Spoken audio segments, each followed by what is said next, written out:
जिस्म फरोश औरतों का सड़कों पर राज।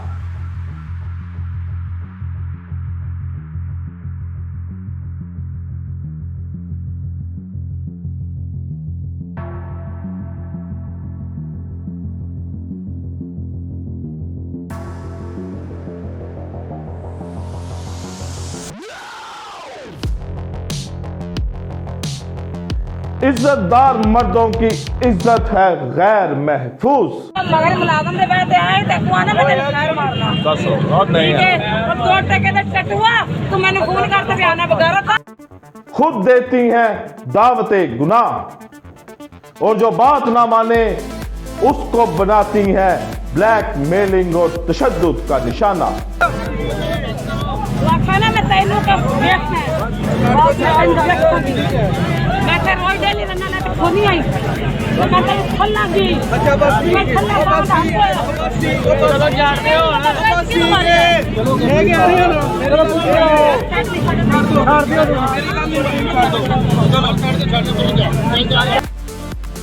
जिस्म फरोश औरतों के खिलाफ स्ट्रिंग ऑपरेशन करते हुए हमने देखा एक अजीबो गरीब वाकया। पहले जिस्म फरोश औरतों ने इशारा करके मर्द को अपने पास बुलाया और उसको दी दावते गुनाह के चंद पैसों के इवज उसको ले जाए जहां मर्जी। जब उस मर्द ने किया इनकार तो इस गिरोह ने जो था जिस्म फरोशों का गिरोह उसको बनाया पहले तशद्दुद का निशाना और फिर उसको ब्लैकमेल किया कि हमें दो पैसे वरना तुम्हें करेंगे पुलिस के हवाले। ये वाकया कैसे पेश आया, कैसे ये इशारा करती हैं मर्दों को, क्या तरीका वारदात है, किस तरह खेला जा रहा है औरत कार्ड, किस तरह सड़कों पर नहीं गुजर सकता शरीफ और इज्जतदार मर्द। औरतों के हकूक की बात करने वाले क्यों खामोश हैं मर्दों के हकूक के बारे में? क्या हर दफा मर्द ही कसूरवार होता है? देखिए वाकया अपनी आंखों से।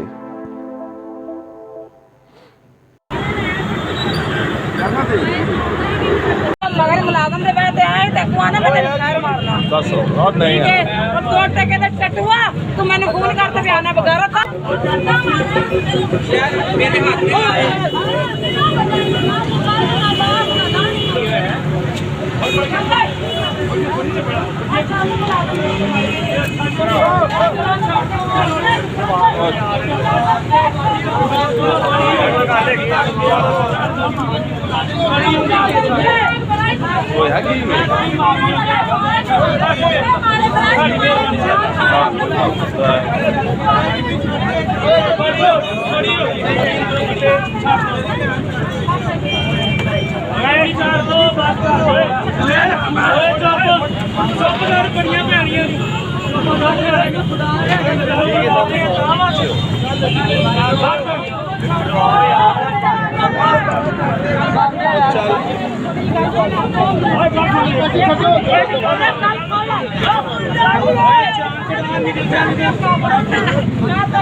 चल बस छाड़ दे।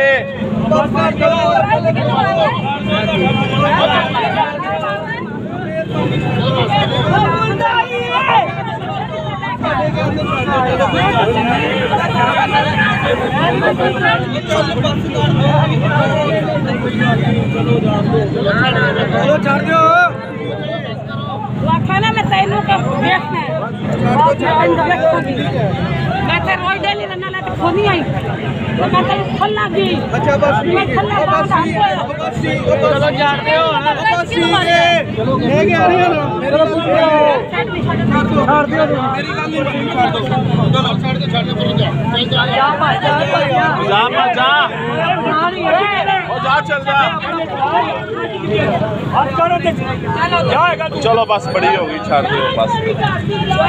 मगर मुलाजम दे बैठे आए ते कुआना में तेरे खैर मारना दस और नहीं है।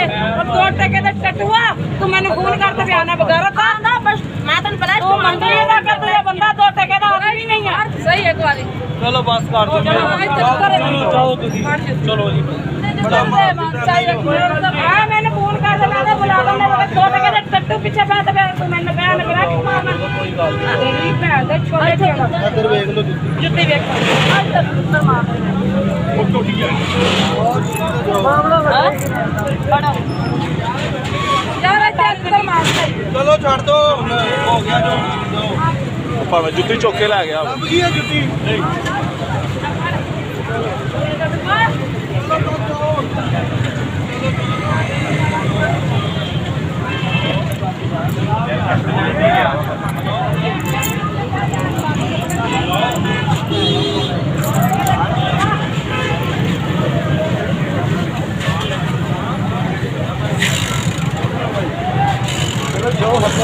हो गया छोड़ दे यार नवा लाओ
बड़ा काम